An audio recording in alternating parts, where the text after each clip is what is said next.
उपाठाचे संदीप शेळके यांनी गोमालच्या पीडित कुटुंबाला दिला धीर. शिवसेनेकडून ब्लँकेट, ब्लिचिंग पावडर, इतर साहित्याचे वाटप. एका तरुणीसह 2 चिमुकल्यांचा आजाराने दुर्दैवी मृत्यू झाल्याच्या पार्श्वभूमीवर शिवसेना उद्धव बाळासाहेब ठाकरे पक्षाचे युवा नेते संदीप शेळके यांनी गुरुवारी 12 सप्टेंबर रोजी जळगाव जामोद तालुक्यातील गोमाल गावाला भेट दिली. दुःखाचा डोंगर कोसळलेल्या कुटुंबियांना धीर देत ग्रामस्थांसोबत चर्चा केली. गावातील आरोग्य, शैक्षणिक सुविधा, पिण्याचे पाणी याबाबत जाणून घेत पक्षाच्या वतीने ब्लँकेट, ब्लिचिंग पावडर आणि इतर साहित्याचे वाटप केले.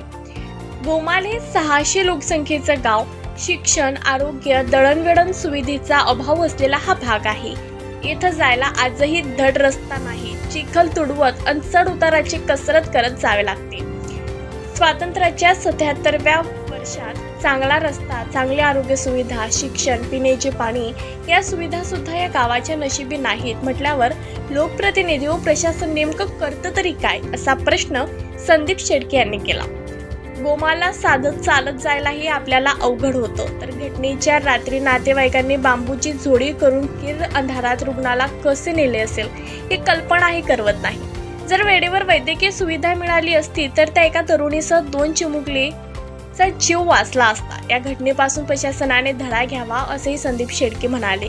यावेळी जळगावचे नगरसेवक रमेश ताडे, कुंवरदेव गोमाल सरपंच पुमान सिंग, फिरोज सिंगजी, रवीन मुजलदार, वासुदेव वायझोडे, श्याम वायझोडे, गजानन वायझोडे, अरुण पाटील, कृष्णा दाभाडे, रामू राजपूत, शरद अवचार, सतीश बहुरूपी, यश धोकार, वैभव वढाव, पंकज जाधव, रोहन बकाल उपस्थित होते.